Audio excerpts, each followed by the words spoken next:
Voltamos a Êxodo, então abra sua palavra em Êxodo, no capítulo 16.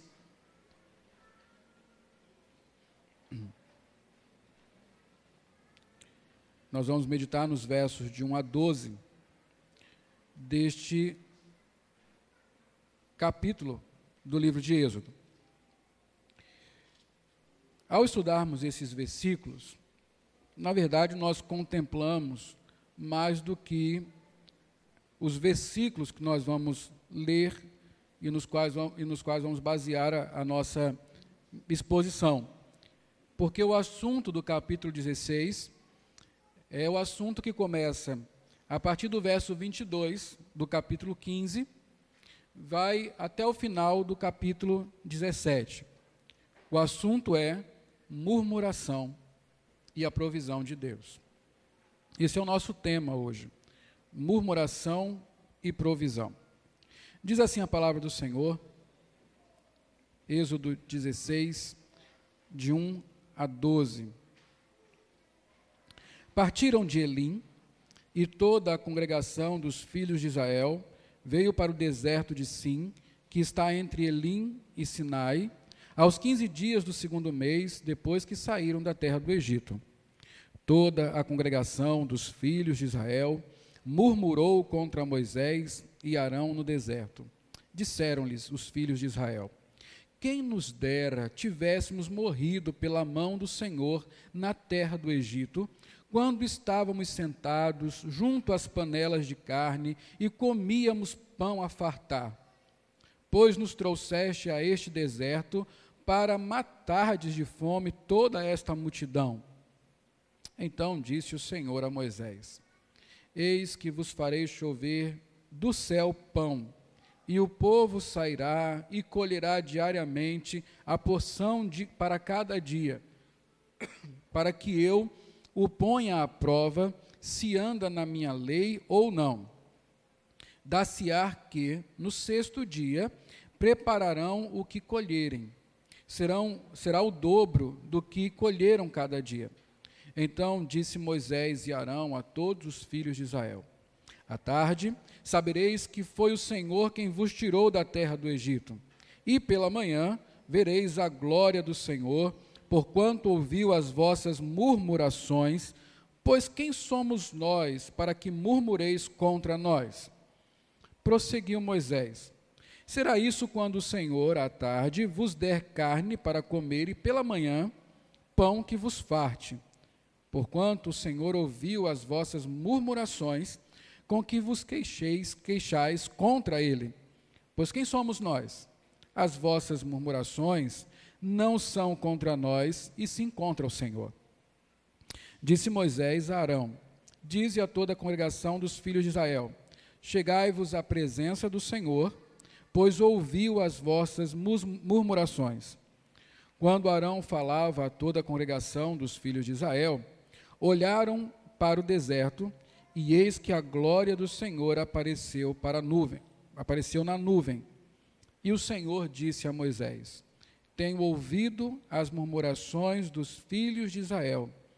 Dize-lhes: ao crepúsculo da tarde comereis carne, e pela manhã vos fartareis de pão, e sabereis que eu sou o Senhor vosso Deus. Então, se você prestou atenção na leitura do texto, você facilmente observou quantas vezes a palavra murmuração aparece aí. E olhe, em poucos versículos, 12 versículos, se não me engano, ela aparece 7 vezes, pelo menos. 7 vezes. É um povo que murmura. Você murmura? Você é um murmurador? Como é que você lida com as situações frustrantes da sua vida? Como é que você lida com um deserto onde não há mantimento? Se fosse o seu caso, o que você faria? Como você agiria? Talvez essa meditação de hoje lhe ajude a pensar qual seria a sua reação, ou por que você reage da forma como reage diante de problemas, situações, relacionamentos que lhe frustram, que trazem dificuldade para a sua vida.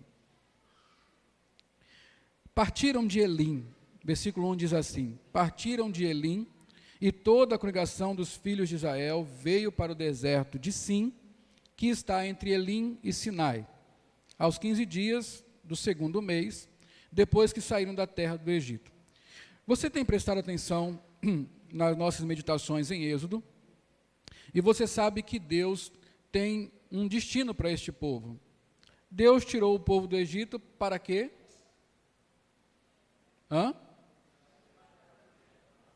Para a terra prometida? Não. Deus tirou o povo do Egito para que ele preste culto. A promessa de Deus, logicamente, é levar o povo à terra prometida. Mas Deus falou, olha, vocês vão saber, quando falou com Moisés, vocês vão saber que de fato eu estou com vocês quando vocês voltarem para cá, e aqui era o Sinai, onde vocês vão me prestar culto. Então, o primeiro trajeto do povo é Egito, Sinai. Esse, depois do Mar Vermelho, é o ponto de chegada intermediário, o Monte Sinai, o lugar onde Deus iria ser adorado por aquele povo. Este povo está em peregrinação. Aqui, neste momento, já são mais ou menos 2 meses depois que o povo saiu do Egito. Então, eles vieram na trajetória, tiveram uma primeira crise. A primeira crise foi o Mar Vermelho, onde o faraó encurralou-os naquele lugar, e Deus poderosamente os livrou daquele momento. Eles caminharam mais um pouco. Se você chegar no capítulo 15, e ver lá no verso 22 em diante, você vai ver que eles caminharam mais um pouco. 3 dias depois que Deus fez aquele milagre todo no Mar Vermelho, eles chegaram a um lugar chamado Mara. Mara é um lugar que tinha água, mas as águas eram amargas. E justamente por isso que ficou sendo chamado de Mara, porque Mara quer dizer amargo. Você lembra de Noemi? Noemi, depois que teve suas decepções lá em Moabe, quando ela voltou, ela falou, eu não sou mais a mesma mulher que saiu daqui, não me chame mais Noemi, mas me chamem Mara, porque eu estou amarga. Então, esse lugar é um lugar de águas amargas. Sabe o que o povo fez? Murmurou contra Deus. Olhe, 3 dias depois do Mar Vermelho. Você imagine isso. O povo que viu o Mar Vermelho se abrir, o exército poderosíssimo de Faraó ser destruído, agora, 3 dias depois, passa por uma nova dificuldade, em proporção muito menor do que o Mar Vermelho. E o que eles fazem? Murmuram. O Senhor nos trouxe para cá para morrermos de sede. É isso? Por que o Senhor nos tirou do Egito? Saíram de Mara, andaram mais um pouco e chegaram a um lugar chamado Elim. Elim era um oásis, 72 palmeiras, 12 fontes de água. Um lugar onde eles poderiam dar de beber ao rebanho, à família, um lugar no meio do deserto que era um paraíso. E eles passaram mais ou menos 1 mês ali, um lugar agradabilíssimo. Mas eles são peregrinos, eles não têm, neste momento, um lugar fixo. Elim também era um ponto de passagem, e eles tiveram que continuar a caminhada. Então, eles saíram de Elim, mais ou menos 2 meses depois que saíram do Egito, e foram em direção ao Sinai. Só que entre Elim e Sinai há um deserto, o deserto de Sim. E mais uma vez eles se encontraram no deserto. E agora eles estão com fome. E no deserto não tem lugar para plantar, não tem lugar para colher, não tem lugar onde tirar comida. E o que eles fazem? Eles murmuram. Agora o Senhor nos trouxe para cá para morrer de fome. Era melhor ter ficado no Egito.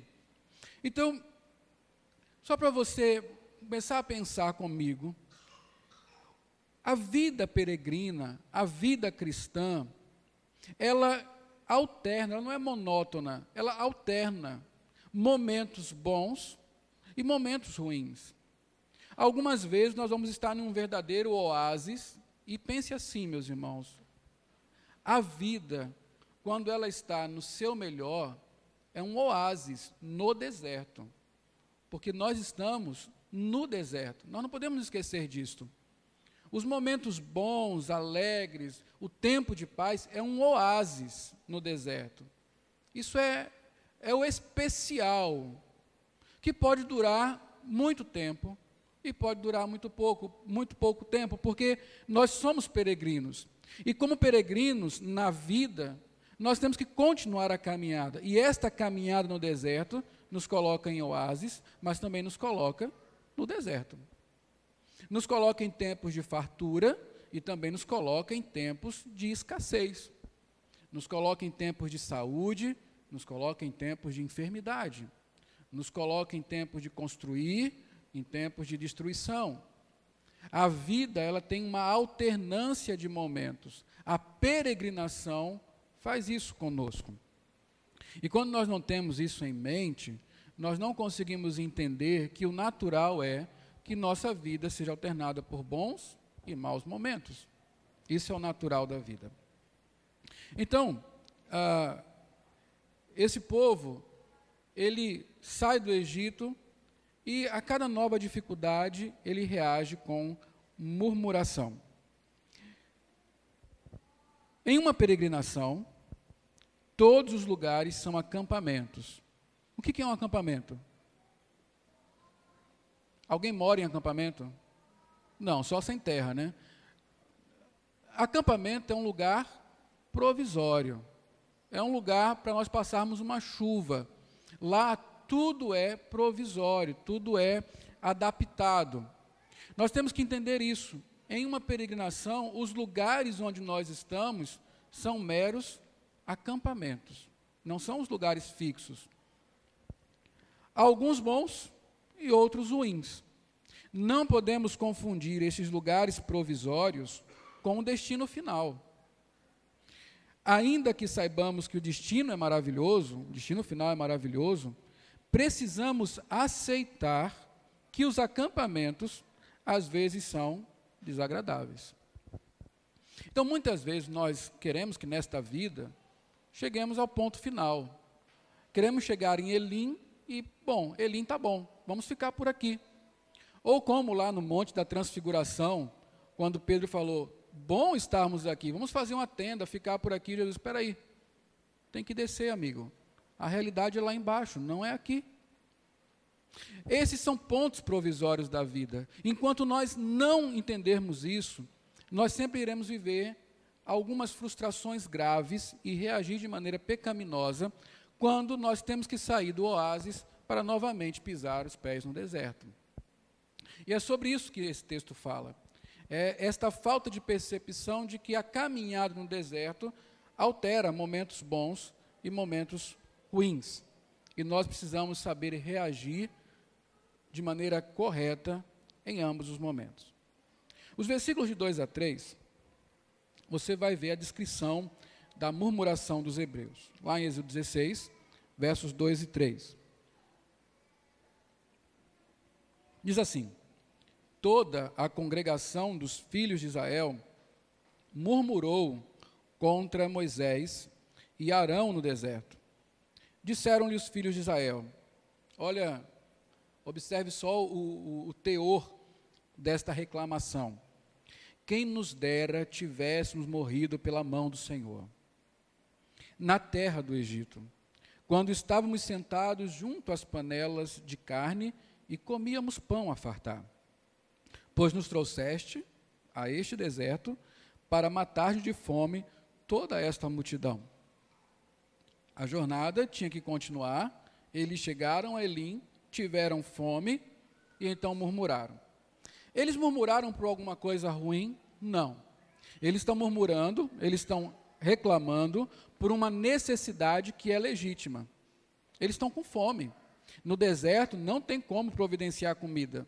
Naquela época não tinha miojo, suco em pó, e mesmo que tivesse não ia ter água para cozinhar as coisas.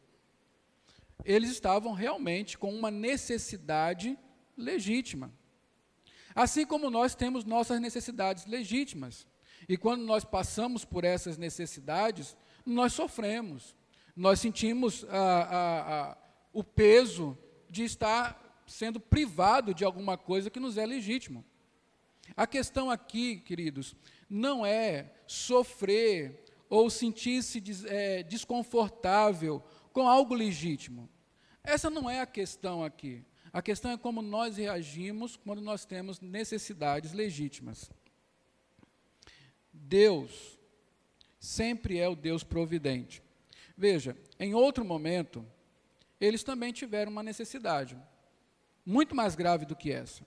Quando nós começamos a ler Êxodo, quando começamos a estudar o Êxodo aqui, como é que o povo estava? Escravizado, sofrendo, tendo os seus filhos mortos. O que eles fizeram? Diz a palavra de Deus, eles gemeram, eles clamaram. E Deus fez o quê? Ouviu o clamor, ouviu o gemido. Houve aqui alguma reclamação de Deus? Houve alguma nota no texto que dissesse que eles estavam errados? Não. Eles tinham uma necessidade legítima, a necessidade de estar livre, de ter a sua vida preservada, de viver dignamente. E eles se dirigiram a Deus com humildade, com sinceridade, clamaram ao Senhor, choraram aos pés do Senhor, e o Senhor ouviu este povo. Se você volta lá para o capítulo 2, eu só vou ler para você entender, versos 23 e 24, está escrito assim: decorrido muitos dias, morreu o rei do Egito, os filhos de Israel gemiam sob a servidão e por causa dela clamaram, e o seu clamor subiu a Deus. Ouvindo Deus o seu gemido, lembrou-se da sua aliança com Abraão, com Isaque e com Jacó. Bem diferente nesse momento do que eles fizeram no deserto. Eles não estão aqui tratando Deus com ironia, não estão agredindo Deus com suas palavras, eles estão simplesmente colocando diante do Senhor a necessidade. Mais ou menos assim: Senhor nosso Deus, estamos escravos, nossos filhos estão sendo mortos, não há mais esperança, este faraó é extremamente cruel, tem nos feito as coisas terríveis, temos apanhado, trabalhado de forma brutal, e nós pedimos ao Senhor que tenha misericórdia de nós, lembre-se da sua aliança e nos salve. Deus prontamente atendeu esse povo, Deus providenciou o livramento. A necessidade legítima não deve ser escondida de Deus. Nós não devemos deixar de apresentar a Deus os nossos problemas, as situações que nos afligem. Pelo contrário, a Bíblia diz: lance sobre Deus toda a vossa ansiedade, pois Ele tem cuidado de vós. Essa não é a questão aqui. A questão é como eles fizeram isso. A maneira como eles se dirigiram. Ao invés de clamar ao Senhor, eles murmuraram contra Deus. Ao invés de clamar, eles reclamaram com o Senhor. A necessidade era legítima, contudo a reação foi pecaminosa. Necessidade legítima e reação pecaminosa. Já parou para pensar como é que você reage às coisas? Situações onde você é legitimamente ofendido, onde você tem sofrido com necessidades legítimas, onde você é privado de direitos legítimos, como você reage a estas coisas? O que você costuma fazer? Lançar-se diante de Deus para que Ele pleiteie a sua causa, para que Ele olhe o seu problema, para que Ele traga solução para a sua vida, com a humildade de quem sabe de que qualquer coisa que lhe aconteça de ruim é merecido, mas por misericórdia você pede a Deus que transforme a situação? Ou a sua maneira de reagir aos problemas, às dificuldades, é o queixume, a murmuração, a reclamação incontida, aquele pensamento negativo contra Deus que não cessa de forma alguma? Nós sempre vamos passar por problemas e necessidades legítimas. O que nós precisamos aprender é como reagir a isso. A agir de maneira que Deus seja glorificado e não que o seu nome seja blasfemado por nós mesmos. A murmuração, diz o dicionário teológico, murmuração é a expressão de uma reclamação ou descontentamento, geralmente contra as ações e atitudes dos outros, incluindo o próprio Deus. Interessante aqui é que murmuração é sempre voltada para alguém. Dificilmente, raramente, quase que uma impossibilidade, é alguém murmurar contra si próprio.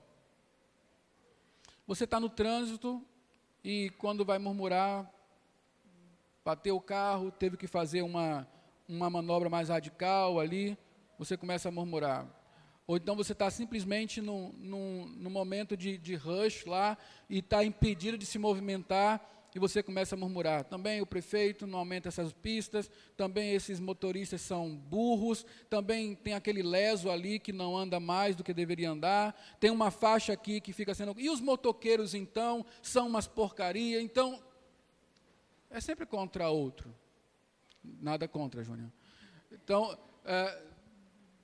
nós sempre estamos murmurando contra outras pessoas. Se a bagunça está em casa, o marido fala, essa mulher também não cuida, e a mulher fala, são as crianças que também atrapalham, e, enfim, nós sempre estamos reclamando contra alguém. Alguém sempre é responsável por nossas frustrações, pelas nossas dificuldades. Se estamos mal, alguém tem que ter culpa disso. E nisso aí nós murmuramos, nós reclamamos, nós ofendemos, nós dizemos, você é culpado. Ainda que não digamos diretamente, mas podemos pensar nisso, acolher no coração um sentimento que é a expressão disso. Vamos ver como é que esse povo fez isto aqui, esta murmuração contra Moisés, Arão, que no final era uma murmuração contra Deus. Eu vou pegar aqui, vou mostrar para os irmãos, alguns momentos de murmuração deste povo, para você entender mais ou menos o que é a murmuração na sua dinâmica. No texto que nós lemos, eles falaram assim, quem nos dera tivéssemos morrido pela mão do Senhor na terra do Egito. Quem nos dera, né, morrer no Egito. Em outro momento, eles falam assim, ó, será, por não... Isso aqui é lá no Mar Vermelho. Quando eles viram o faraó cercá-los, olha o que eles falam para Moisés. Vejam como eles são mal criados. Eles falam assim, será que é por não haver sepulcros no Egito que nos tiraste de lá para que morramos neste deserto? Por que nos trataste assim, fazendo-nos sair do Egito?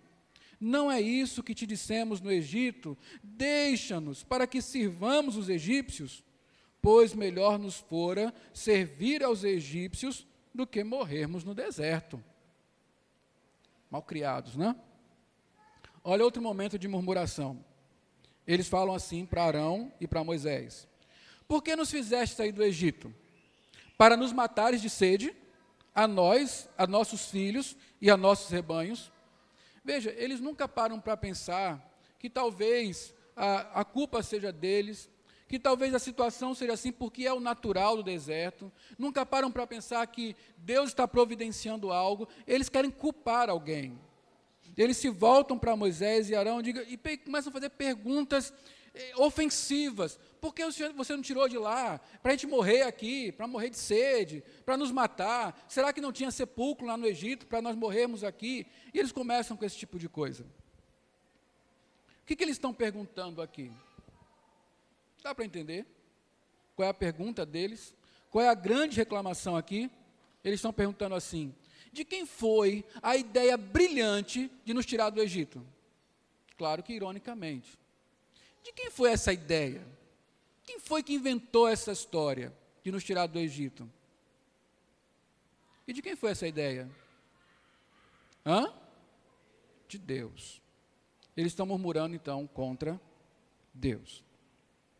A murmuração é um questionamento. Murmuração são reclamações que geralmente se manifestam em forma de perguntas. De quem foi a ideia brilhante de nos tirar do Egito? Então a murmuração questiona a sabedoria de Deus. Toda vez que nós murmuramos, nós estamos perguntando, será que Deus realmente sabe o que é melhor?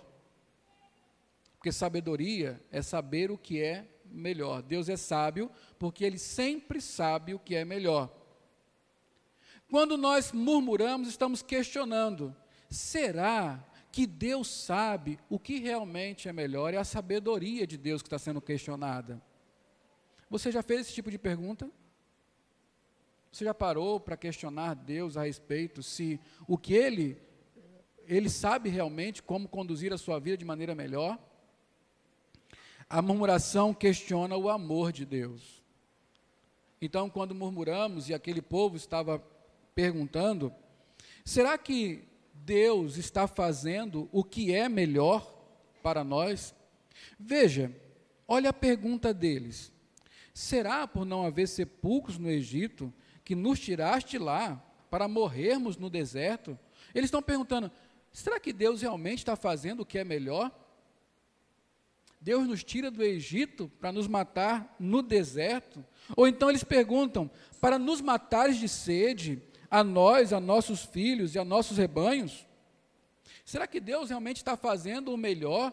Nos tirar do Egito para chegarmos aqui e morrermos todos de sede? Eles estão questionando se Deus realmente ama, se Deus está fazendo realmente o melhor. Você já perguntou isso? Naqueles momentos agudos, você para perguntar, será que Deus realmente me ama? Será que isso que Ele está fazendo é realmente o melhor para mim? Ou será que Deus tem alguma outra intenção sarcástica nisso? Será que Deus tem um prazer sádico aí, em me fazer sofrer? O que Deus está pensando nisso tudo? Será que Ele realmente está fazendo o que é melhor? A terceira coisa é que a murmuração questiona se seguir a Deus é a coisa certa a ser feita. Será que ser fiel e perseverar é melhor? O verso 3 do capítulo 16 de Êxodo diz assim: disseram-lhe os filhos de Israel, quem nos dera tivéssemos morrido na mão do Senhor, na terra do Egito, quando estávamos sentados junto às panelas de carne e comíamos pão a fartar, pois nos trouxeste a este deserto para matardes de fome toda esta multidão. Observe aqui, você deve ter notado que toda vez que eles murmuram, eles têm um ponto de referência. Qual é o ponto de referência? O Egito. Eles estão sempre dizendo assim, olha, estar no Egito era muito melhor. Agora nossa vida está perdida aqui. Deus não é sábio, Ele não sabe o que está fazendo, Ele não sabe o que é melhor. Deus não nos ama, Ele não está fazendo o melhor. O melhor era nunca ter saído do Egito. O melhor era estar lá. O que eles estão questionando agora, será que seguir a Deus é realmente o melhor a ser feito?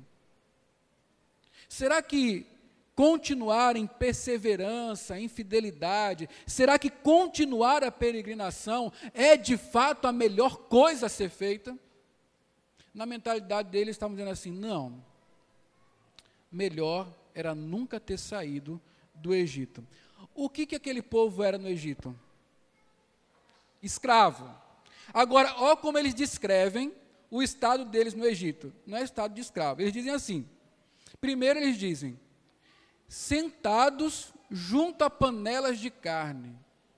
Onde é que um escravo se senta? O escravo não tem vida sedentária. O escravo está a serviço do seu senhor. Que dirá sentar-se em volta de uma panela de carne? Eles perderam a noção do que era o Egito. Eles querem tanto desacreditar Deus, que eles estão supervalorizando o Egito.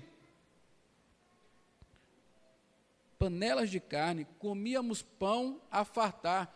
A palavra aqui que foi traduzida por fartar, ao pé da letra seria, comíamos pão até estufar, até estourar de pão. Isso não é verdade. Este povo estava sendo maltratado, morto, e ainda que eles perguntem assim, de quem foi a grande ideia de nos tirar do Egito, foram eles que pediram para sair de lá. Tão ruim estava a situação lá que eles gemiam, clamavam ao Senhor, pediam livramento, e Deus fez isso por eles. E agora as dificuldades apareceram, e então eles dizem, que bela ideia essa, sair do Egito, lá era muito melhor. No nosso caso, aplicando as nossas vidas, a murmuração nos faz tentados a parar de seguir a Deus. Ela começa a nos dizer que melhor era nunca ter saído do Egito. Então, quando nós murmuramos, meus irmãos, nós estamos dizendo, não valeu a pena ser fiel. Não valeu a pena perseverar. A quarta coisa é que a murmuração questiona a presença de Deus e a sua provisão. Verso 17, capítulo 17, verso 7.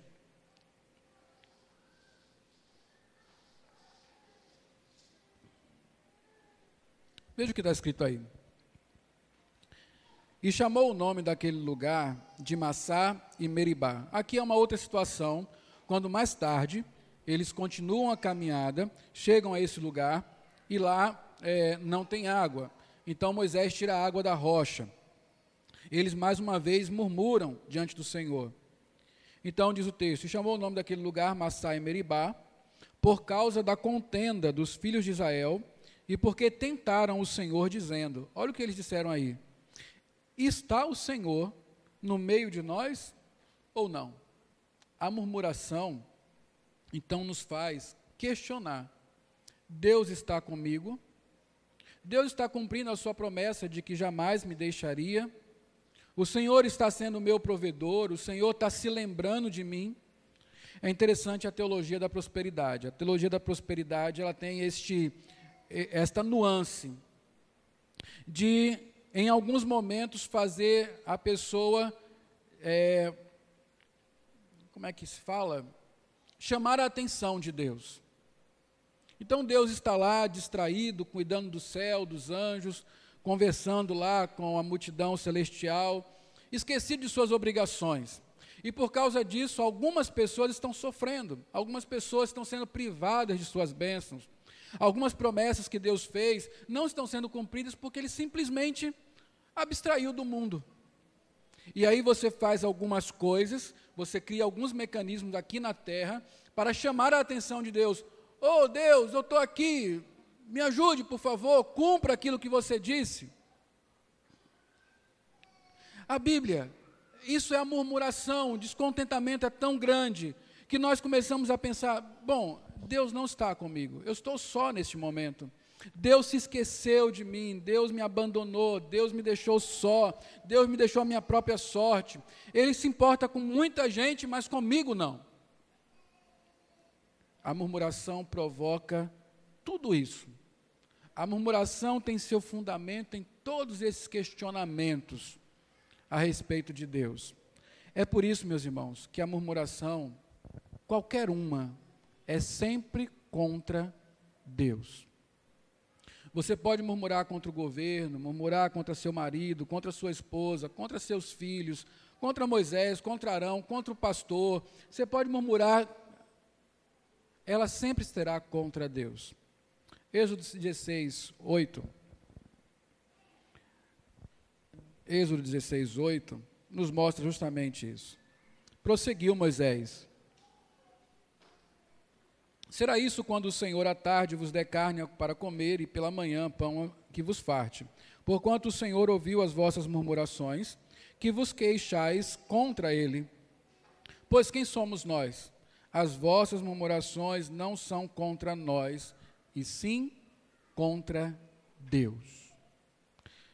Se Deus é o responsável por sua vida, se Ele é o provedor, você pode até não ter coragem de reclamar diretamente contra Ele, mas toda murmuração é contra Deus. Murmuração é pecado, e todo pecado é contra Deus. Vamos adiantar aqui, vamos dar mais um passo nessa exposição. Onde nasce a murmuração? A murmuração tem raízes em nossos corações. A murmuração tem suas raízes em nossos corações. Nós costumamos, é o nosso hábito, responsabilizar as circunstâncias e as pessoas por nosso comportamento, pelas nossas reações. Ou não é assim? Digamos, você explodiu com alguém. Qual é a sua justificativa? Você teve um ataque de ira, de raiva, falou aquelas verdades mesmo para a pessoa. Depois você se arrepende. Qual é a sua justificativa? Você me provocou. Você fez isso, então eu agi dessa maneira. Ou então você fala, a situação pediu que eu fizesse isso. Nós sempre dizemos, são as pessoas ou as circunstâncias que provocam a minha reação. Mas a Bíblia não nos ensina isso. A Bíblia diz que, na verdade, circunstâncias, relacionamentos, pessoas, elas servirão para revelar o que já está em nosso coração. Aquilo que nós realmente somos, os pecados que estão lá, apenas dominados, mas que, tendo os botões certos apertados, eles vêm à tona, transbordam. Olha a palavra de Deus, Lucas, capítulo 6, verso 43 a 45. Lucas 6, 43 a 45. Observe o que vai ser dito aí por Jesus Cristo, o ensinamento dele.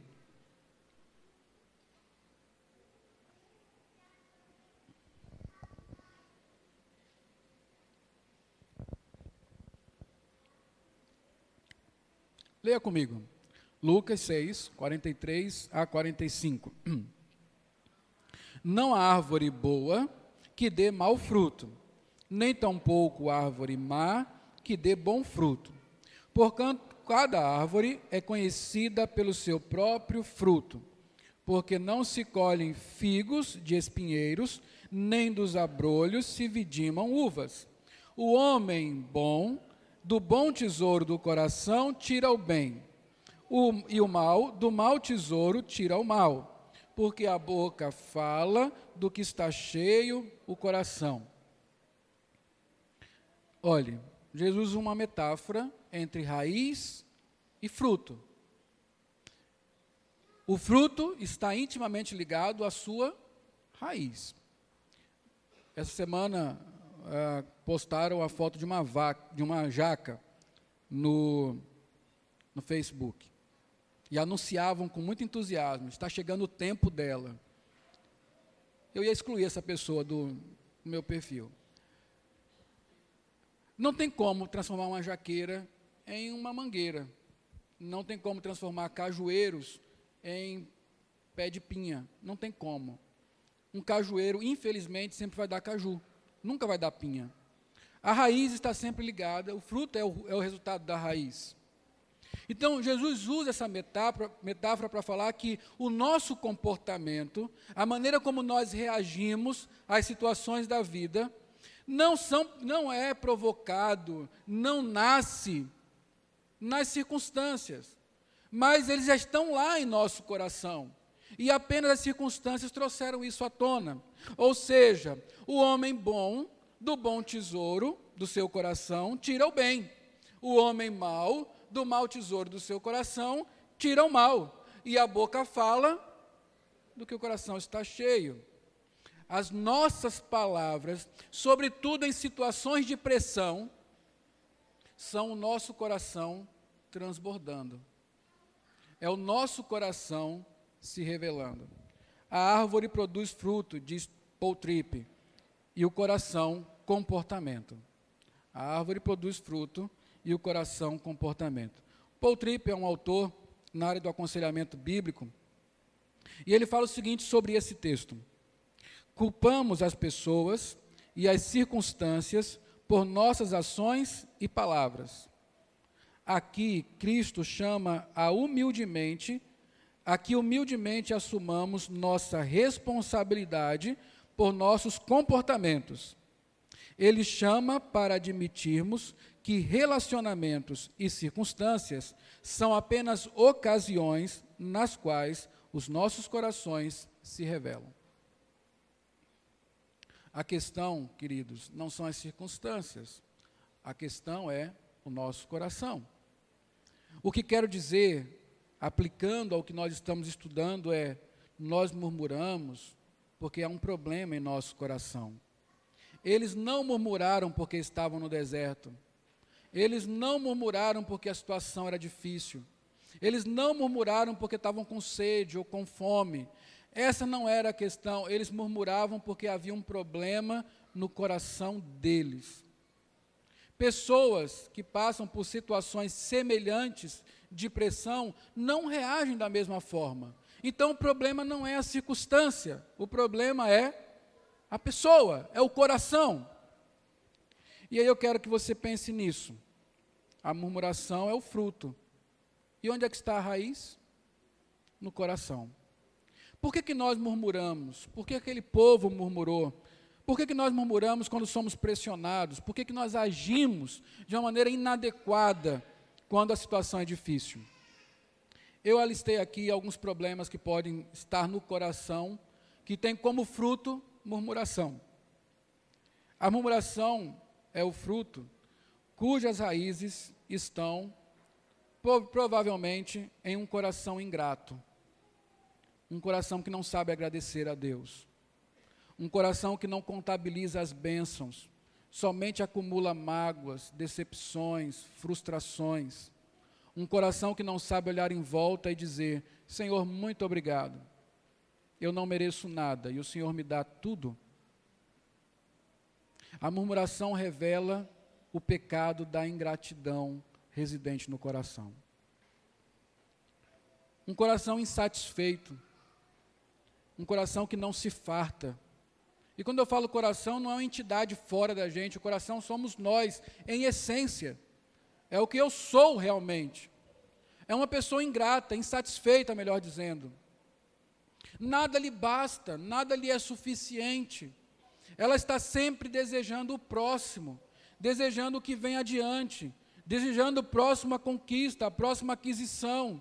O próximo modelo, não há satisfação, a sua esposa não serve, o seu marido não serve, seus filhos não servem, a sua casa não serve, o seu carro não serve, a sua igreja não serve, o seu pastor não serve, nada serve, há sempre algo melhor para ela que deve ser alcançado. E como nunca há satisfação, o que surge daí é murmuração.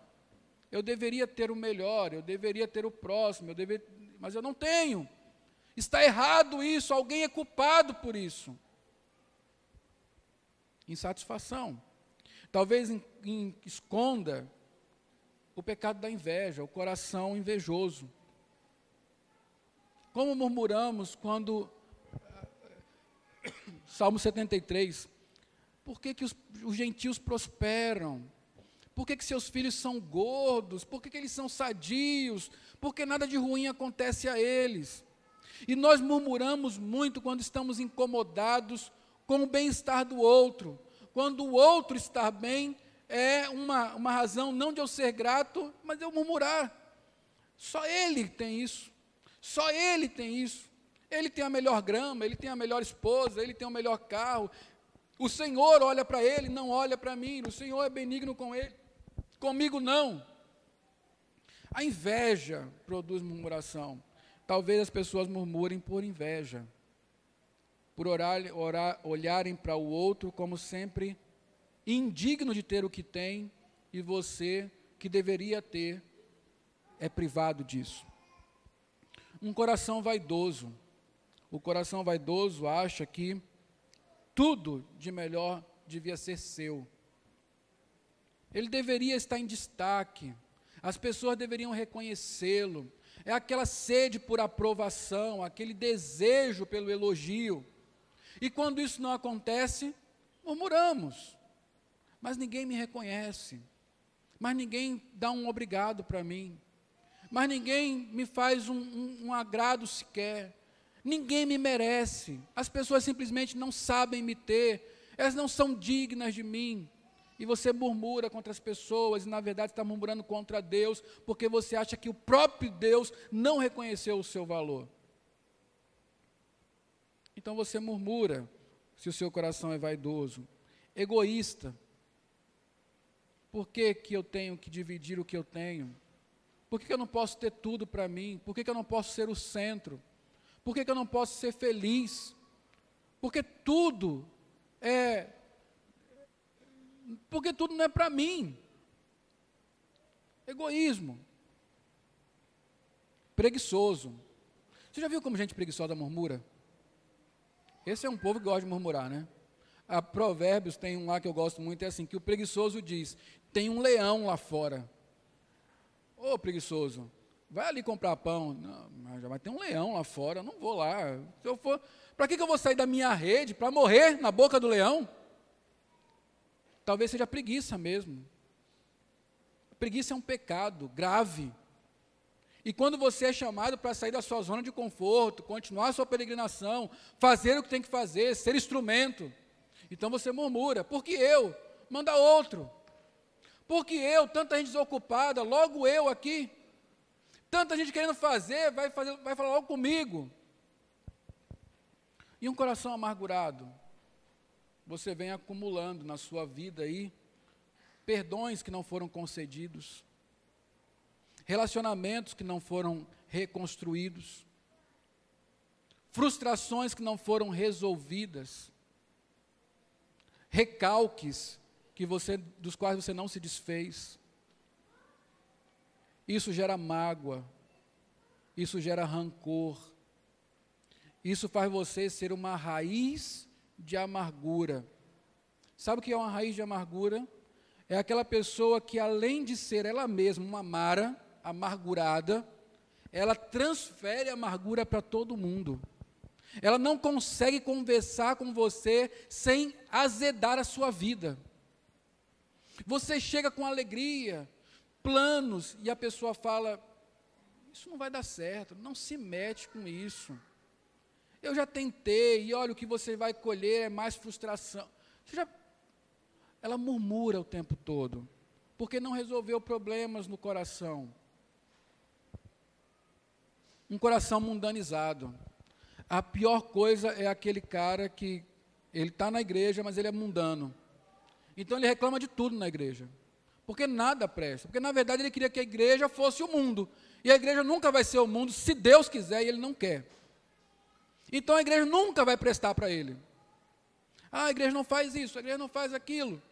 Ou então ele sempre está reclamando de Deus, porque ele queria que Deus fosse igual ao diabo. Ele queria que o Deus do mundo, Deus fosse o Deus do mundo, com todos os padrões diabólicos e satânicos, mas Deus vai continuar sendo Deus, pedindo santidade, compromisso, profundidade no relacionamento. E quando ele vê que Deus não vai mudar, ele fala, que Deus é esse? Difícil de seguir, difícil de amar, cheio de exigências. Ele começa a murmurar. E eu acho que o pior de tudo é um coração incrédulo. É aquele coração que não consegue ver o que Deus fez, o que Deus está fazendo, o que Ele fará, e crê que, embora a situação momentânea seja ruim, ela não vai durar para sempre, porque o Deus que enviou Cristo à cruz é poderoso para transformar qualquer situação. No final de contas, nós murmuramos porque não cremos, porque nos falta saber e crer quem é Deus. Ouvi uma história recentemente, vou tentar lhe mostrar de maneira clara como é que nós murmuramos. Uma mãe, uma mulher, ela queria ser mãe, porém, ela teve várias tentativas, ficou grávida várias vezes, mas todas essas gravidez terminaram em aborto espontâneo. Finalmente, aos 40 anos, ela conseguiu ficar grávida e sustentar a gravidez. E nasceu uma menininha. Ela ficou tão feliz por essa menina que deu o nome dela de Grace, Graça. Só que essa menina era frágil, ela era doente, não gravemente doente, mas ela ficava resfriada constantemente, tinha tosse constantemente, e exigia sérios cuidados. A mãe não lembra a última vez, conta o relato, não lembrava da última vez que tinha dormido uma noite inteira, já durante muitos anos. Então esta mãe, ela começa a questionar. Ela pensa, será que foi uma boa ideia realmente ter filhos? Será que foi uma ideia desejar tanto uma criança? Se eu soubesse que seria assim, eu não queria isso. Começou a murmurar sobre este assunto. Veja, a necessidade dela de descanso, de tempo para si, todas essas coisas que as mães precisam, eram legítimas. Nada de errado nisso. Mas ela começa a reagir de acordo com o seu coração. Naquele coração havia pecado, ingratidão pela filha que Deus deu para ela, falta de reconhecimento da graça do Senhor, como ela mesma disse, em lhe conceder uma filha, depois de tantas tentativas. E aí, esta mãe começa a agredir a filha. Aos 7 anos de idade, aos 4 anos de idade, a menina já começava a se esconder da mãe em casa, porque toda vez que a mãe olhava para a filha, a agredia fisicamente. Aos 5 anos, ela ficou aleijada de uma das pernas, depois de ser agredida pela mãe. Aos 8 anos, ela começou a ter dificuldade de enxergar, porque a mãe lhe batia constantemente na cabeça e ela já não estava mais enxergando direito.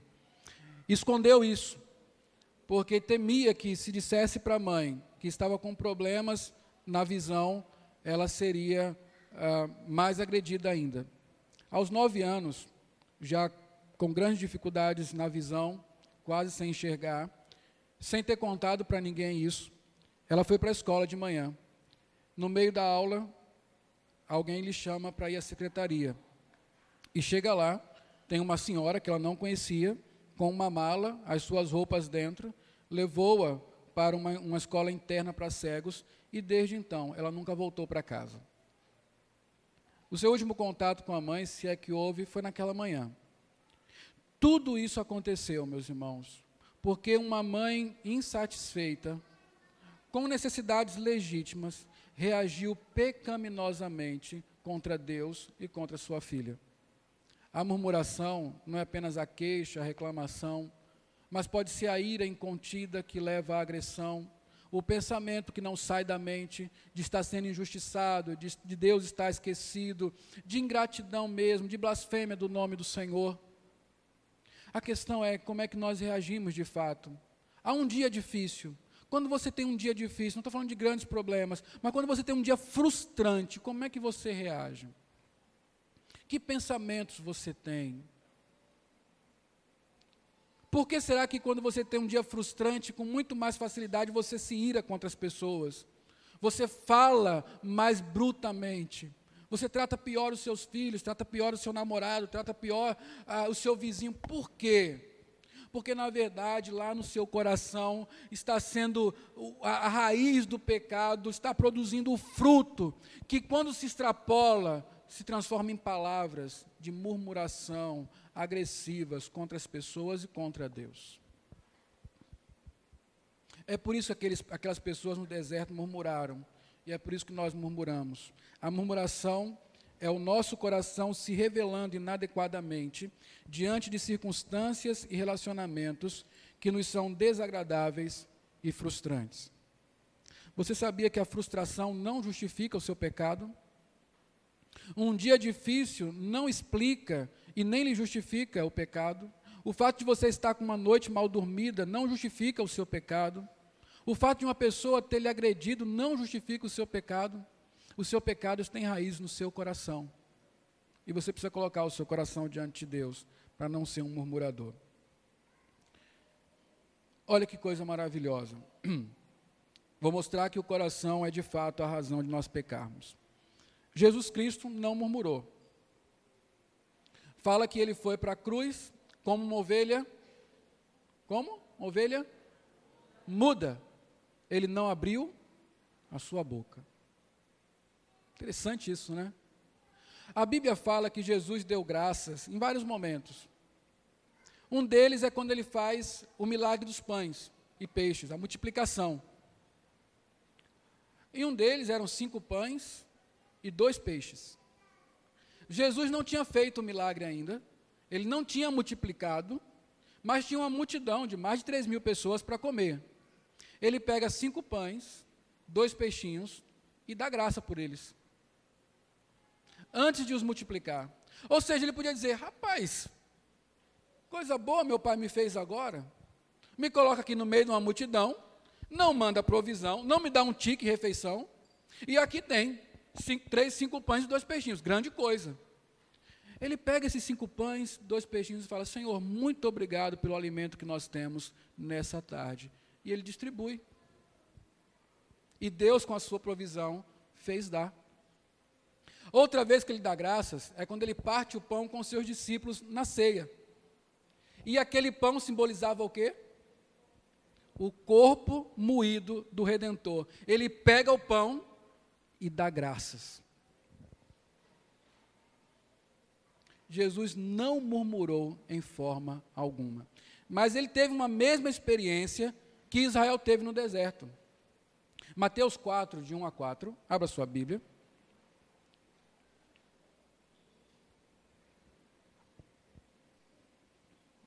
Mateus 4, de 1 a 4.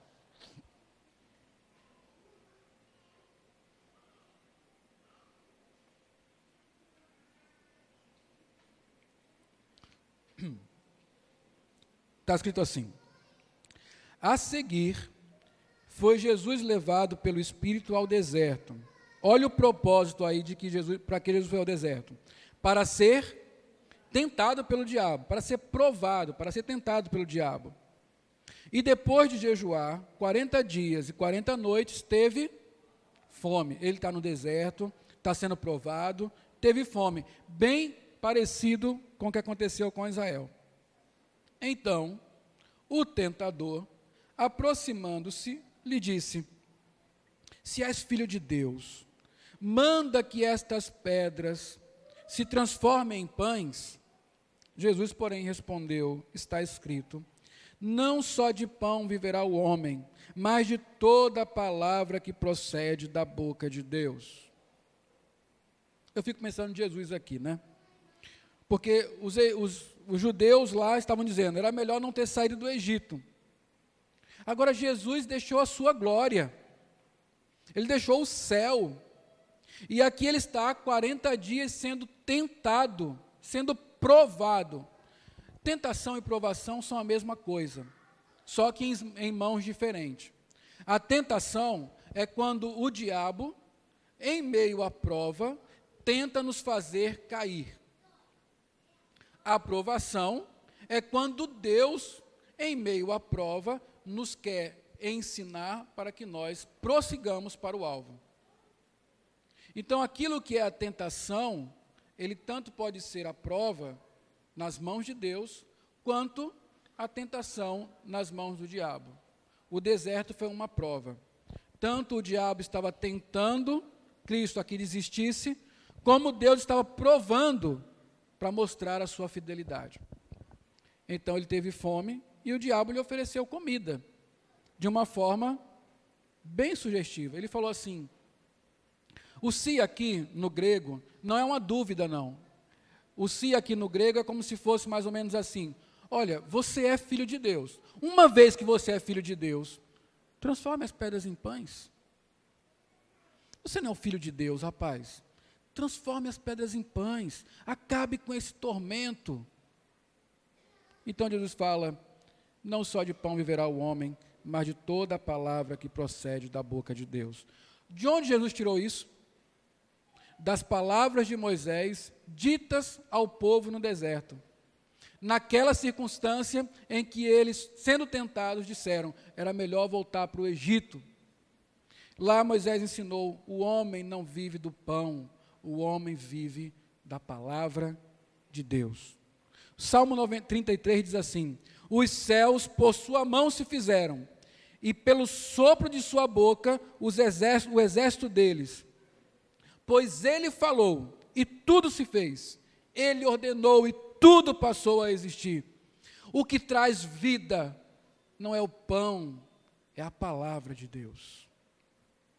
O que sustenta não é o que está em nossa mesa, mas é a certeza de que Deus prometeu ser o nosso provedor, e Ele será no deserto, no oásis, na cidade, na roça, onde for, o Senhor estará conosco para nos prover. O homem não vive do pão, o homem vive de Deus, da sua palavra. É por isso que Jesus não cedeu à tentação e à murmuração. Ele glorificou a Deus é de Deus que eu vivo e não do pão. Então você vai aprender que as oportunidades onde você pode ser tentado a murmurar, é uma grande oportunidade para você transformar a murmuração em louvor ao Senhor, em glória a Deus. Já parou para pensar nisso? Em tudo dai graças, porque esta é a vontade de Deus. Finalmente, irmãos, nesse episódio do deserto, Jesus, lá no final do versículo, no final do capítulo, ele foi servido. Versículo 11 de Mateus diz assim: com isto, deixou o diabo, e eis que vieram anjos e o serviram. Jesus não aceitou a tentação de murmurar, de transformar pedras em pães. Jesus esperou a providência de Deus e foi glorificado.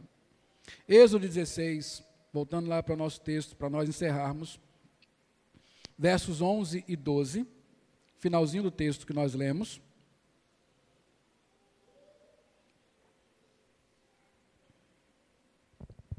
Está escrito: e o Senhor disse a Moisés: tenho ouvido as murmurações dos filhos de Israel, dize-lhes: ao crepúsculo da tarde comereis carne, e pela manhã vos fartareis de pão, e sabereis que eu sou o Senhor. Providência de Deus. O que Deus providenciou aqui? Deus providenciou alimento. E o que mais?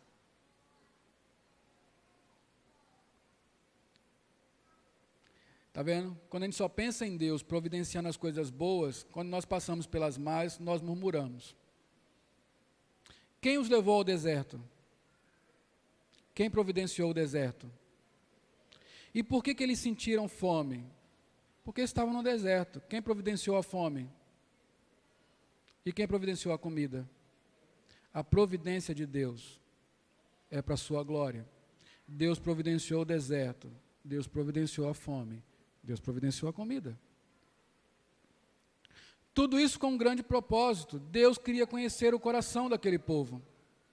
Se você ler Deuteronômio, capítulo 8, versos de 1 a 3, Deus fez tudo isso para conhecer o coração daquele povo, para ver se aquele povo amava Deus, se aquele povo era fiel, se aquele povo era digno.